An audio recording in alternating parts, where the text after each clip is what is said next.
नमस्कार, आप देख रहे हैं सुदर्शन न्यूज। मैं हूं आपके साथ शिवम दत्त मेहता। रात के 9 बज चुके हैं और समय हो गया आपके नए पसंदीदा शो यानी कि जनमत का एकमात्र ऐसा शो जहां पर हर खबर पर पोल के माध्यम से आप भाग ले सकते हैं। सोशल मीडिया प्लेटफॉर्म एक्स से, जो पहले ट्विटर था, जहां आप वोट कर सकते हैं। हर खबर पर आपकी राय हम दिखाते हैं आपको। आज हम जिन विषयों पर चर्चा करेंगे उन पर जल्दी से एक बार नजर डाल लेते हैं। क्या कुछ आज के जो महत्वपूर्ण मुद्दे हैं जिनके बारे में आज हम आपसे बात करने वाले हैं आपके फेवरेट शो जनमत में। जी हां, शो का नाम पहले ये जनमत है। आप सोशल मीडिया प्लेटफॉर्म एक्स पर जाएंगे तो हैशटैग चाहे आप हिंदी में लिखें और चाहे आप इंग्लिश में, अंग्रेजी में JNMAT लिखें, आप सीधा हमारे पोल तक पहुंच जाएंगे। बड़ी खबरें आज की जिनके बारे में चर्चा करने वाले हैं। मदरसे में यौन शोषण का मामला कहां पे मिला, कैसे मिला, विस्तार से आपको समझाएंगे। आपको हमारी पूरी रिपोर्ट को देखना है। थोड़े से वक्त में आपको उसके बारे में हम अवगत कराने वाले हैं। आगे बढ़ेंगे। गुजरात में अवैध दरगाह का कहां से मामला सामने आया है, यह भी आपको देखना होगा। बहुत महत्वपूर्ण ये स्टोरी है, आप ही के लिए हमने बनाई है। इस पर भी आपका रिएक्शन और पोल के माध्यम से कितना प्रतिशत आपने इस पर मत दिया है वो भी आपको बताएंगे। आगे बढ़ेंगे, फिर बात करेंगे स्वाति मालीवाल के साथ जो बदसलूकी की गई है और आप ये आरोप उनकी तरफ से लगाया गया कि CM आवास में ही उनके PA-PS की तरफ से जिस तरीके से ये किया गया है, बड़ी संगीन आरोप के रूप में इसको आप समझ सकते हैं। इसके बाद अगली खबर का जो रुख करेंगे, दिल्ली मेट्रो में खालिस्तान। जी हाँ, ऐसा हम क्यों कह रहे हैं और ये पन्नू की तस्वीर फिर से आ गई।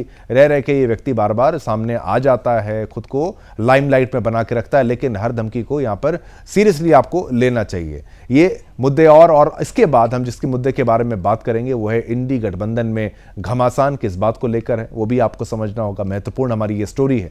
आगे बढ़ेंगे और बात करेंगे चौथे चरण का मतदान कैसा रहा। हर बार की तरह मतदान का प्रतिशत क्या सुस्त है या चुस्त है या तेज है, कैसा है और क्या इसका असर होगा पॉलिटिकल पार्टीज पर, यह भी आपको समझना होगा। चुनावी बयानबाजी के बारे में भी आपको बताएंगे जो कि आज खास रही, क्या कुछ रहा उसमें। फिर आगे बढ़ेंगे और बात करेंगे बुरके से श्री राम का नारा ये कहां पर लगा, ये भी आपको जानना होगा। स्पेशल स्टोरी हमारी। और उसके बाद बिहार में PM मोदी का रोड शो जिसकी तस्वीरें भी हमने दिखाई थी, और काशी की जनता के लिए, वाराणसी के लिए कितना महत्वपूर्ण PM मोदी का ये रोड शो और कल नॉमिनेशन की बात। चलिए खबरों की शुरुआत करते हैं। जनमत में चलते हैं राजस्थान के अजमेर में, जहां से एक इमाम की हत्या का मामला सामने आया है, जिसमें अब पुलिस ने मदरसे के 6 छात्रों को गिरफ्तार किया है। आपको बता दें कि इमाम का नाम जो है मौलाना माहिर था, जिसका उसकी ही छात्रों ने उसके द्वारा किए जा रहे यौन उत्पीड़न से तंग आकर उसका गला घोंटकर उसे मौत के घाट उतार दिया था। घटना अजमेर जिले के थाना रामगंज क्षेत्र की है, जिसके दौराई गांव के कंचन नगर में मोहम्मदी नामक एक मस्जिद है, जहां से पुलिस को छानबीन में मौलाना माहिर का मोबाइल मिला है। साथ ही वो रस्सी भी बरामद हुई है जिससे उसका गला घोंटा गया था। इसी पर देखिए हमारी ये स्पेशल रिपोर्ट।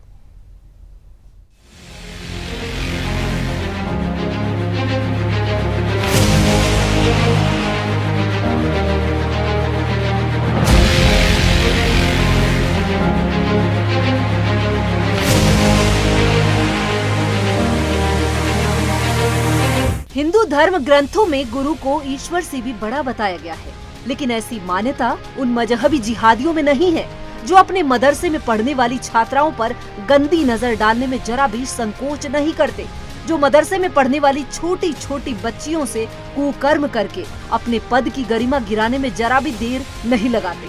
हालांकि मदरसे अपने कुकृत्यों के लिए पूरे देश भर में बदनाम है, जहां दी जाने वाली कट्टर मजहबी शिक्षा और अश्लील मौलाना आए दिन सुर्खियों में रहते हैं। लेकिन इसके बावजूद मदरसों के नाम पर हो रहे इस मजहबी व्यापार पर हमारे देश में कानून की कमी है। शायद इसी कानून की कमी की वजह से राजस्थान के अजमेर जिले में एक मदरसे में पढ़ाने वाले एक कुकर्मी मौलाना के खिलाफ छात्रों को कानून हाथ में लेना पड़ा। दरअसल मामला अजमेर के रामगंज क्षेत्र के दौराई गाँव का बताया जा रहा है, जिसके कंचन नगर में मोहम्मदी मस्जिद है, जिसके मदरसे में पढ़ाने वाले माहिर नाम के एक मौलाना को 6 छात्रों ने मिलकर मौत के घाट उतार दिया, जिनको अब पुलिस ने गिरफ्तार कर लिया है। तो वहीं उन्होंने जिस मौलाना को मौत के घाट उतारा, उस पर अपने मदरसे में पढ़ने वाली एक छात्रा के साथ दुष्कर्म करने का आरोप भी लगा था, जिसने उस छात्रा के साथ दुष्कर्म करने के अलावा उसे इस मामले को शांत रखने के लिए धमकियां भी दी थी। वहीं दूसरी ओर उस छात्रा के दोस्तों में उसे न्याय दिलाने के लिए रोष व्याप्त था, लेकिन जब वे अपनी दोस्त को न्याय दिलाने में हर प्रकार से विफल रहे और मौलाना बार बार जब अन्य छात्राओं के साथ दुष्कर्म करता रहा, तब छात्रों ने कानून को हाथ में लिया और उस मौलाना की हत्या कर दी। लेकिन यहाँ बात सिर्फ एक मौलाना की नहीं है, बल्कि हमारे देश में ऐसे अनेक मौलाना घूम रहे हैं जो मजहब के नाम पर अपने मदरसे में गंदा खेल खेल रही हैं, जिन पर आज कड़े प्रतिबंध की जरूरत है। Bureau report, Sudarshan news.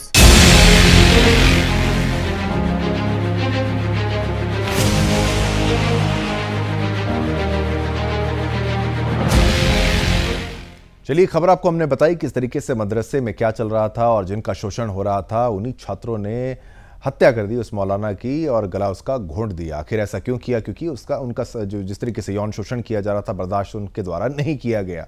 हमारा सवाल आपसे था सोशल मीडिया प्लेटफॉर्म एक्स के जरिए कि भाई मदरसे देश के लिए एक बुरा संक्रमण है, क्योंकि जिस तरीके से ये वारदातें सामने आ रही हैं, जो तालीम दी जा रही है, क्या आवश्यक है? क्या स्कूलों में नहीं भेजा जाना चाहिए? तो हमारा प्रश्न, उसका उत्तर 97% लोगों ने कहा हाँ, एक बुरे संक्रमण के तौर पर ही आप इसको देख सकते हैं और इनको रेगुलर स्कूल्स में ही जाना चाहिए।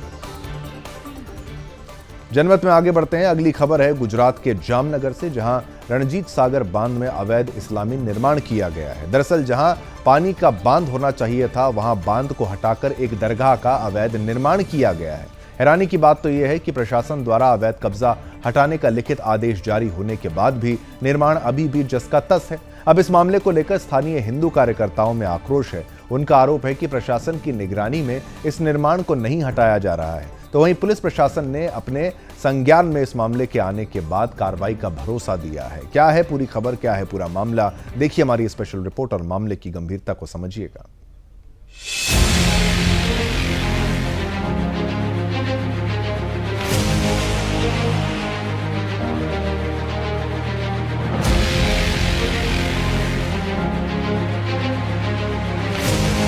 जामनगर जिले के हर्षदपुर और नवामोखाना गांव के बीच रणजीत सागर बांध के अंदर एक दरगाह बनी हुई है। इस दरगाह का नाम हजरत पंजू पीर दरगाह शरीफ है। नियमों के मुताबिक सार्वजनिक जल स्रोतों पर निजी निर्माण करना कानूनी अपराध है। हालांकि बांध की सरकारी जमीन पर 10,000 से 15,000 वर्ग फुट क्षेत्र पर एक दरगाह बनाई गई है। इस मामले में जामनगर के हिंदू कार्यकर्ताओं ने 2022 में प्रशासन को एक ज्ञापन सौंपा था और दबाव हटाने की मांग की। प्रशासनिक सर्वे से साबित हुआ कि जिस दरगाह का निर्माण किया गया है वो सरकारी जगह है और निर्माण अवैध है।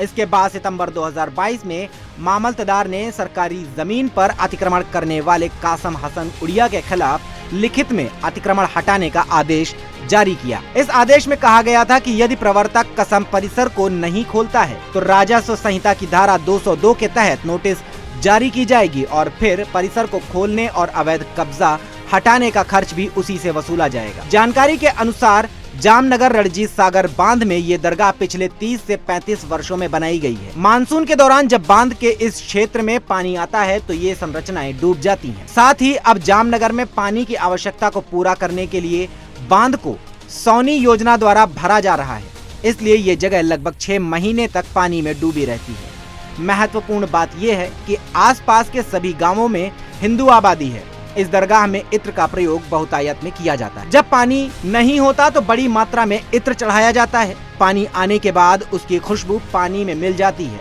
और जो लोग उस पानी का इस्तेमाल करते हैं उन्हें चर्म रोग हो जाते हैं। परफ्यूम इतना तेज होता है कि मुंह या हाथों पर चिपक जाए तो जलन होता है।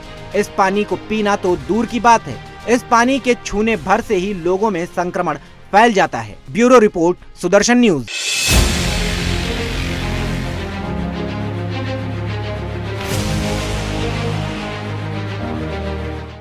तो खबर आपने हमारी देखी, खबर को समझा, उसकी गंभीरता को जाना। अब इस खबर पर हमने पोल के माध्यम से आपसे जो प्रश्न पूछा वो भी देख लीजिए। हमारा प्रश्न था कि अवैध दरगाहों को कर देना चाहिए ध्वस्त, तो 93% लोगों ने हाँ में जवाब दिया है कि हाँ, अवैध दरगाहों को ध्वस्त कर देना चाहिए।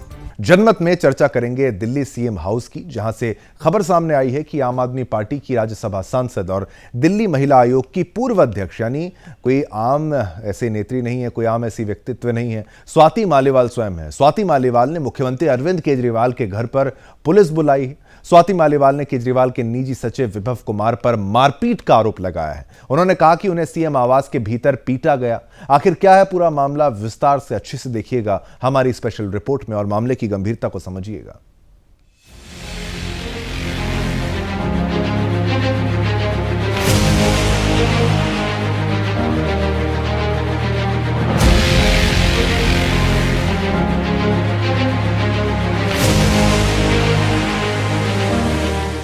मीडिया रिपोर्ट्स के अनुसार सोमवार 13 मई 2024 को आम आदमी पार्टी की राज्यसभा सांसद सीएम आवास पहुंची थी।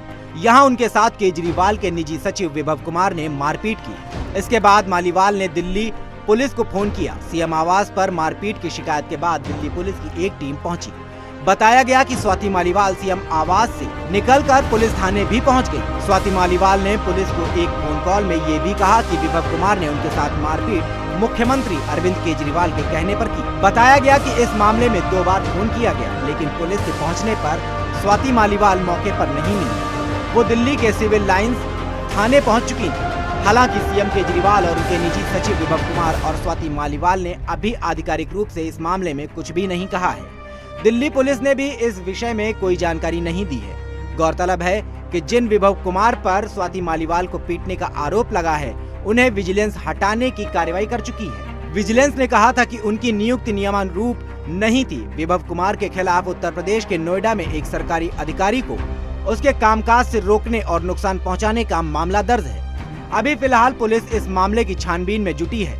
देखना ये होगा कि जैसा कि स्वाति मालीवाल ने आरोप लगाया है कि उनके साथ ये मारपीट अरविंद केजरीवाल के कहने पर की गई, क्या ये सच है?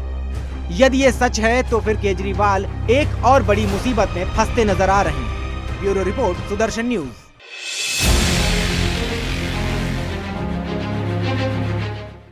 इस तरीके के मामले कई बार अरविंद केजरीवाल से जुड़े हुए आपको समझने में आते होंगे। जिस तरीके सीएम आवास में पहले भी एक बार ऐसी मारपीट की बात सामने आई थी। इस खबर पर भी हमने पोल के माध्यम से आपसे प्रश्न पूछा, क्या स्वाति के साथ बदसलूकी के लिए अरविंद केजरीवाल जिम्मेदार हैं? तो 97% 97% लोगों ने हाँ में जवाब दिया, 3% लोगों ने ना में जवाब दिया। लेकिन बहुमत, प्रचंड बहुमत ये मानता है कि बदसलूकी के लिए अरविंद केजरीवाल जिम्मेदार है। आगे बढ़ेंगे। जनमत में अब बात करेंगे खालिस्तान और भारत में छिपकर पनपने वाले उन खालिस्तानियों की जो यूं तो रहते भारत में हैं, खाते भारत की हैं, लेकिन वफादारी कनाडा में बैठे भारत विरोधी खालिस्तानी आतंकवादियों के लिए रखते हैं। भारत में छिपे इन खालिस्तानियों का खालिस्तान प्रेम रह रह कर उभरता है, जिसके अंतर्गत ये कभी किसी हिंदू मंदिर में अपना खालिस्तानी झंडा लगा देते हैं, तो कभी क्रिकेट मैच के समय दीवारों पर खालिस्तान समर्थक नारे लिखकर भाग जाते हैं। जी हाँ, भाग जाते हैं, क्योंकि इन खालिस्तानियों में हिम्मत नाम की कोई चीज नहीं है, जो छिप कर रहते हैं और अपना कुकर्म करके फरार हो जाते हैं। लेकिन इस बार इन खालिस्तानियों ने दिल्ली मेट्रो को अपना निशाना बनाया है। इसी पर देखिए हमारी ये खास रिपोर्ट और मामले की गंभीरता को समझिएगा।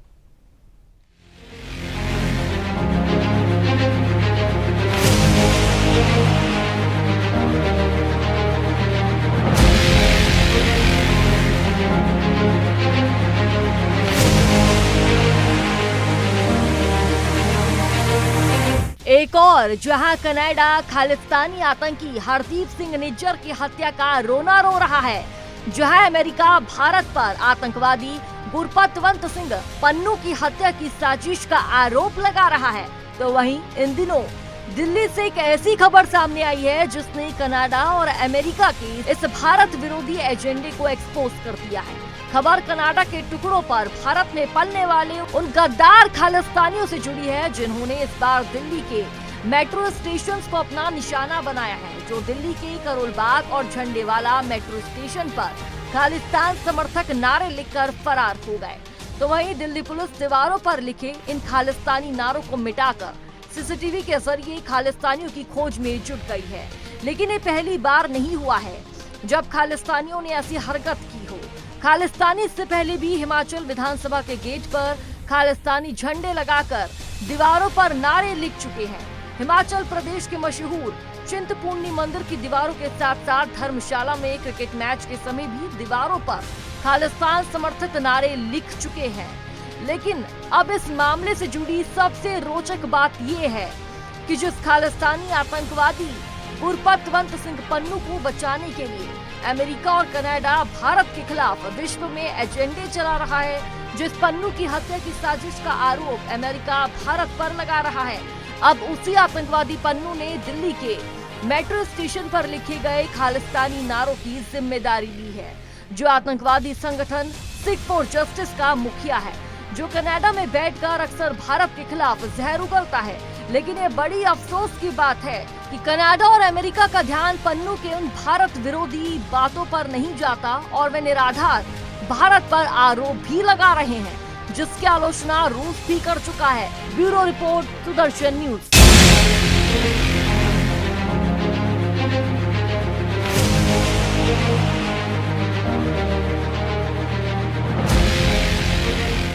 चलिए, खबर आपने देख ली और खबर पर हमने जो पोल के माध्यम से आपसे प्रश्न पूछा था सोशल मीडिया प्लेटफॉर्म एक्स पर, उस पर आ जाते हैं। उसका उत्तर क्या है वो भी आपको बताते हैं। तो प्रश्न हमारा सोशल मीडिया प्लेटफॉर्म एक्स पर आपसे ये था कि खालिस्तान आतंकवाद है भारत के लिए बड़ा खतरा।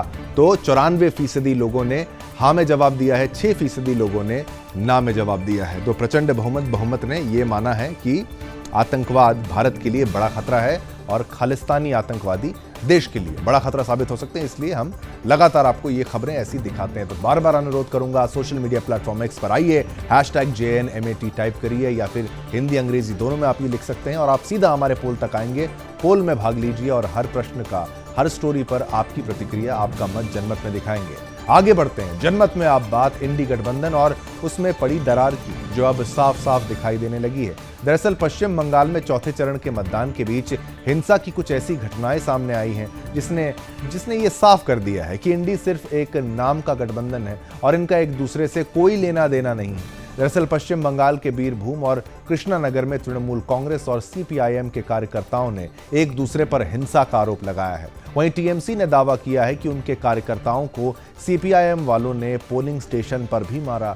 एक की तो मौत की भी खबर आई थी रविवार की। अगर हम बात करें, क्या है पूरी खबर, इसी को जानिए हमारी इस विशेष रिपोर्ट के माध्यम से और समझिए कितनी हिंसा हो रही है और क्या है कुछ खास इस रिपोर्ट के माध्यम से।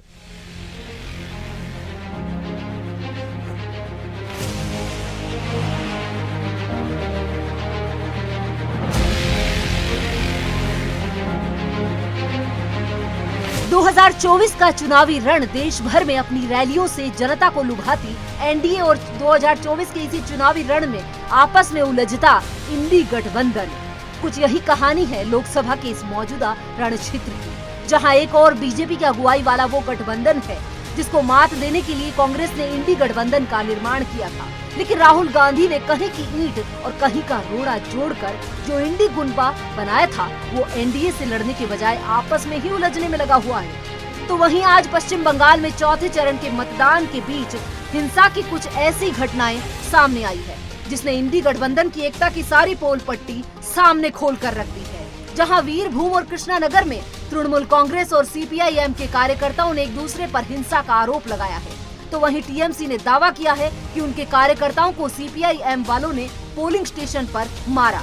तो वहीं कृष्णानगर में भी CPIM ने हिंसा के लिए TMC पर आरोप लगाया है। इससे पहले भी बंगाल की पूर्वी बरदवान में बीती रात एक TMC कार्यकर्ता की हत्या की घटना सामने आई थी, जिसकी पहचान 50 साल के मिंटू शेख के तौर पर की गई थी। वहीं मिंटू की हत्या का आरोप भी TMC ने CPIM पर ही लगाया था। हालांकि राज्य की TMC सरकार ने तो बहुत पहले ही अलग चुनाव लड़ने के फैसले के साथ इंडी गठबंधन के साथ अपनी दूरी की घोषणा कर दी थी और ऐसे में बंगाल में TMC के सहयोगी दलों के साथ गुंडागर्दी कोई हैरानी की बात नहीं है, क्योंकि हिंसा और हंगामा शुरू से ही TMC के राजनीति का हथियार रही है। लेकिन ऐसे में सवाल यहाँ ये खड़ा होता है, क्या इंडी गठबंधन आपसी झगड़ों के साथ एनडीए को टक्कर दे पाएगी? और क्या कांग्रेस का इंडी गठबंधन सिर्फ फोटो खिंचवाने के लिए है? क्योंकि जमीनी स्तर पर इंडी गठबंधन नाम की कोई चीज नजर अब नहीं आ रही है। Bureau report, Sudarshan news. चलिए, खबर आपने देख ली। इस पर भी हमने पोल के माध्यम से आपसे प्रश्न पूछा सोशल मीडिया प्लेटफॉर्म एक्स पर। क्या था हमारा प्रश्न वो देख लीजिए। क्या इंडी गठबंधन में अंदरूनी एकता है? हाँ या ना में जवाब देना। और 16% लोगों ने केवल हाँ में जवाब दिया है। 84% यानी बहुमत, ये भी बड़ा बहुमत है, वो मान रहे हैं कि इंडी गठबंधन में अंदरूनी एकता अभी भी नहीं है और ये देखने को आगे मिल नहीं पा रही है। आगे क्या देखने को मिलेगी वो मुश्किल लग रहा है मुझे भी, और देश की जनता को भी ऐसा मुश्किल लग रहा है। अब जनमत में बात करते हैं लोकसभा चुनाव के चौथे चरण में हुए मतदान की। लोकसभा चुनाव की प्रक्रिया है उसका चौथा चरण आज पूरा हो गया। इसके साथ ही कुल 378 सीटों के मतदाता अपने मताधिकार का प्रयोग कर चुके हैं। वहीं गुजरात की सूरत सीट से भाजपा उम्मीदवार का निर्विरोध निर्वाचन तय हो चुका है। आज बताएं आपको, कुल 10 राज्यों और केंद्र शासित प्रदेशों की 96 सीटों पर मतदान हुआ। मतदान के साथ ही कुल 1717 उम्मीदवारों की किस्मत ईवीएम में कैद हो गई।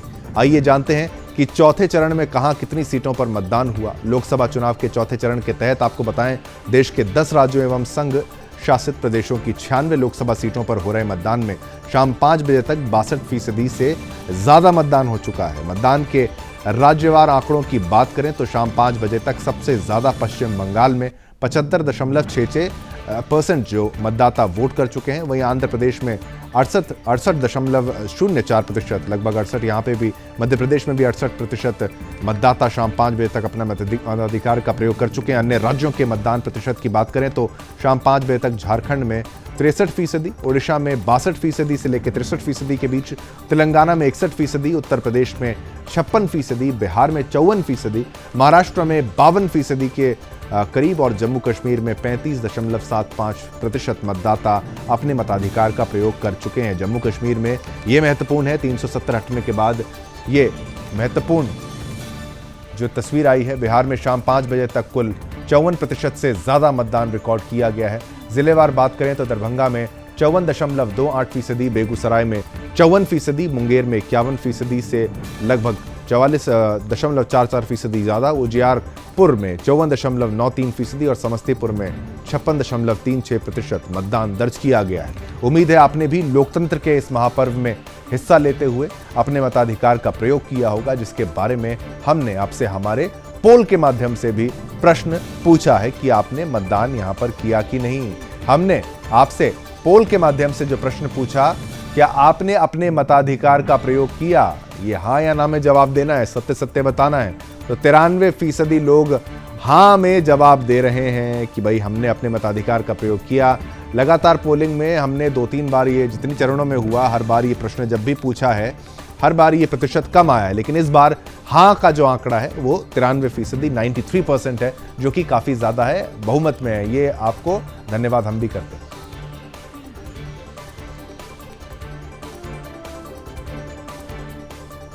जनमत में हमारी ये अगली खबर भी चौथे चरण के चुनाव से जुड़ी हुई है, जो आज मतदाताओं के साथ साथ कुछ अन्य बातों के लिए भी सुर्खियों में रहे, जैसे चुनावी हिंसा और मतदाता। आपको बता दें, लोकसभा चुनाव के इस चौथे चरण में आंध्र प्रदेश के गुंटूर, पश्चिम बंगाल के दुर्गापुर, बिहार के मुंगेर और उड़ीसा के गंजम में हिंसा हुई। इसके साथ ही आज के दिन अर्जुन मुंडा, मोहन यादव और सतीश महाना जैसे लोगों ने वोटिंग की। आइए आपको तस्वीरें भी दिखाते हैं। चौथे चरण का आज का ये चुनावी दिन राजनेताओं के बयानों से भी भरा रहा, जहां आज पक्ष विपक्ष दोनों ने एक दूसरे पर जमकर बयान तीर चलाए। आइए आपको ये बयान तीर भी सुनाते हैं तस्वीरों के बाद। आप ये बयान तीर भी हमारे सुनेंगे। तो ये गुंटूर आंध्र प्रदेश की तस्वीरें, दुर्गापुर पश्चिम बंगाल की तस्वीरें, मुंगेर बिहार की तस्वीरें और गंजम उड़ीसा की ये तस्वीरें, जहां पर ये चुनावी हिंसा। गुंटूर आंध्र प्रदेश की आपने जो तस्वीर देखी, वहां पे तो मारपीट देखिए जिस तरीके से हो रही है। एक नेता के द्वारा मतदाता को मारपीट, और मतदाता ने भी जम के वापस दिया है, पीटा है, उसने भी बराबरी का मुकाबला करने का प्रयास किया है। लेकिन इस तरीके की हरकतें नेताओं को शोभा नहीं देती, प्रत्याशियों को शोभा नहीं देती। और उसके बाद आप देखिए दुर्गापुर पश्चिम बंगाल की ये तस्वीर, वहाँ पर भी ऐसी खबर, मुंगेर की भी खबर और गंजम उड़ीसा की में भी आप देखिए हाथों में डंडा लेकर जैसे घूम रहे हैं। बयान तीर भी आपको सुनाते हैं जो हमने आपसे जिक्र किया था, क्या कुछ चल रहा है।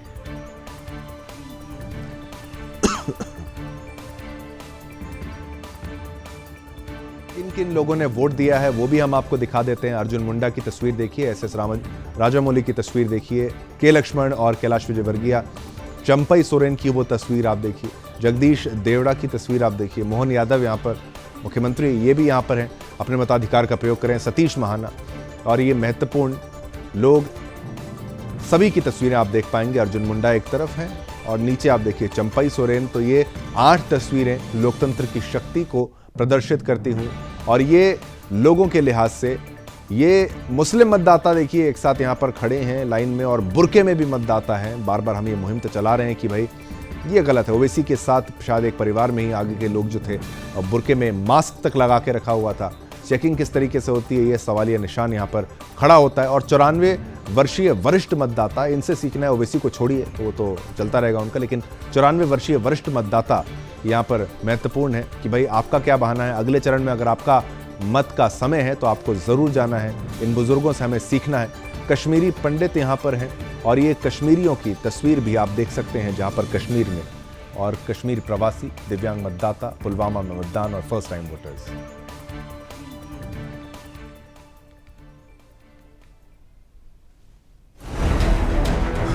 इंडी गठबंधन के नेताओं के कैसे कैसे बयान आ रहे हैं।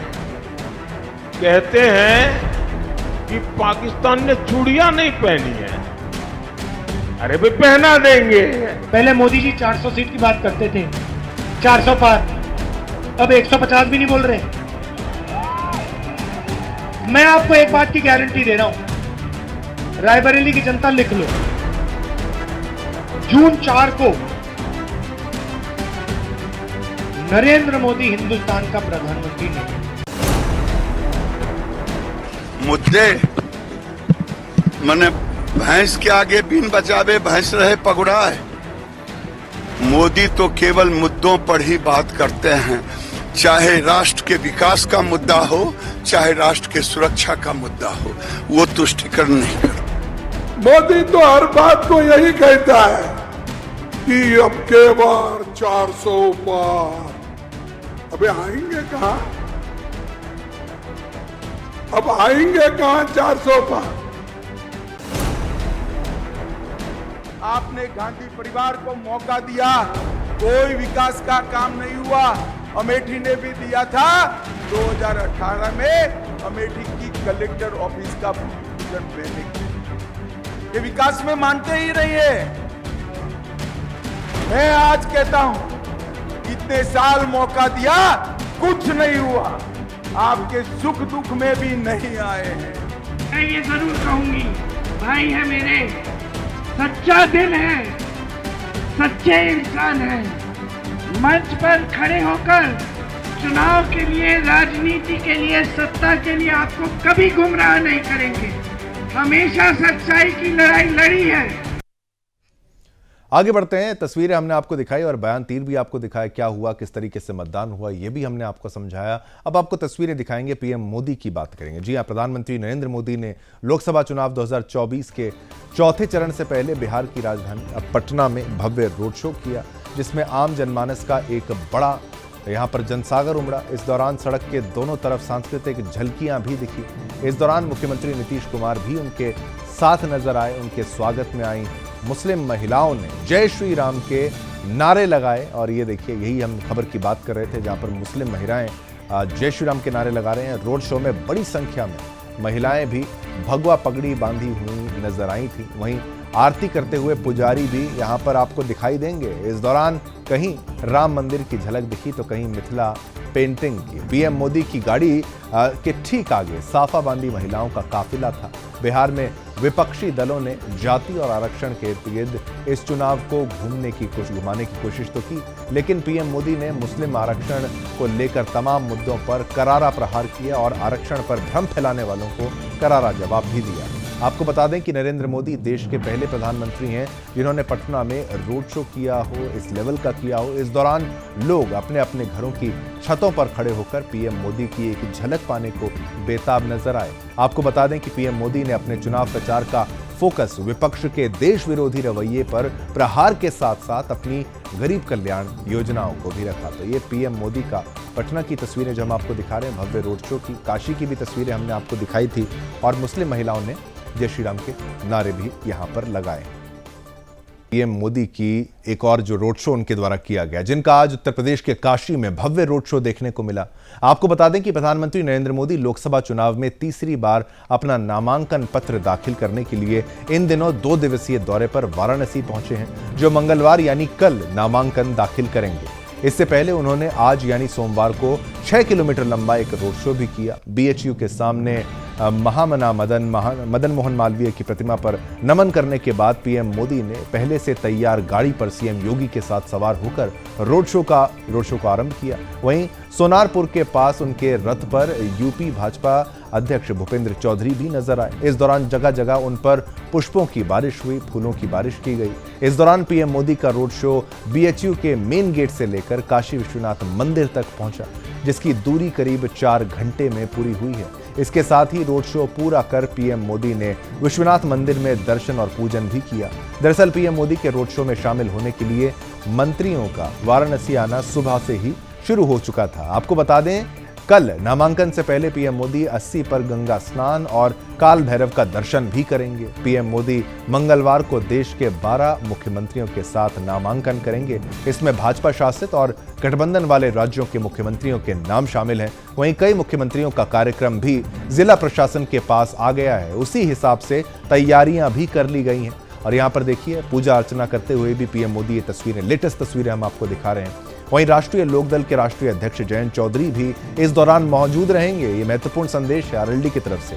भाजपा नेताओं के अनुसार इस नामांकन में यूपी के मुख्यमंत्री योगी आदित्यनाथ, बिहार के मुख्यमंत्री नीतीश कुमार, उत्तराखंड के मुख्यमंत्री पुष्कर सिंह धामी, मध्य प्रदेश के मुख्यमंत्री मोहन यादव, छत्तीसगढ़ के विष्णुदेव साय, महाराष्ट्र के एकनाथ शिंदे, राजस्थान के भजन लाल शर्मा, असम के मुख्यमंत्री हेमंत बिस्वा शर्मा, हरियाणा के नायब सिंह सैनी और गोवा के मुख्यमंत्री प्रमोद सावंत, सिक्किम के मुख्यमंत्री प्रेम सिंह तमांग, त्रिपुरा के मुख्यमंत्री मानिक सा नामांकन में शामिल होंगे। तो बड़ा ये शक्ति प्रदर्शन के रूप में आप इसको समझ सकते हैं और बहुत महत्वपूर्ण है, क्योंकि पीएम मोदी का यह नामांकन है।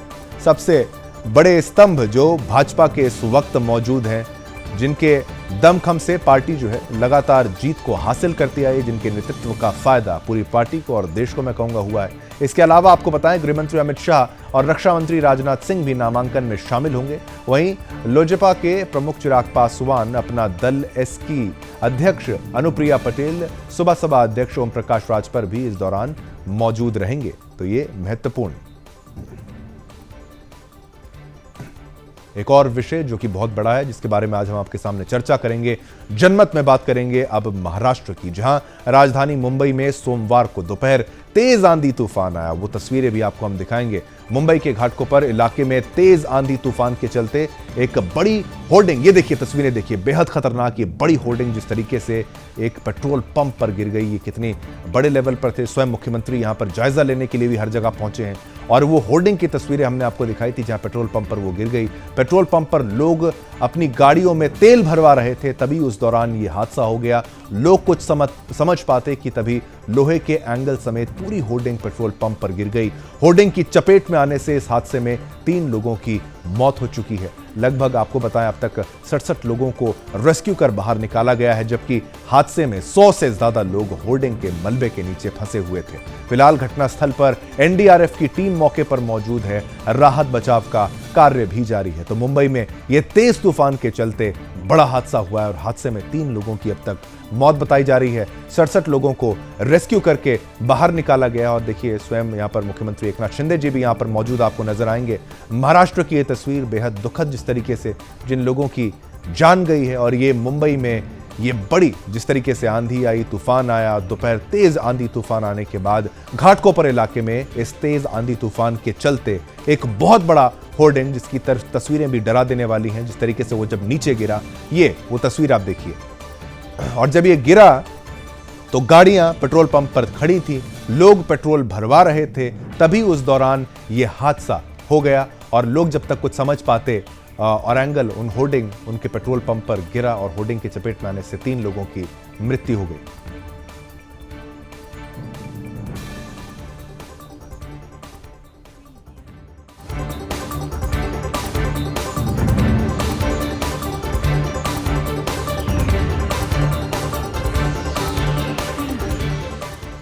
तो इसी के साथ आज के कार्यक्रम यानी कि जनमत में इतना ही। मुझे यानी शिवम दत्त मेहता और मेरी पूरी टीम को आज्ञा दीजिए। हम सभी की तरफ से आप सभी को जय हिंद, जय भारत, जय हिंदुस्तान।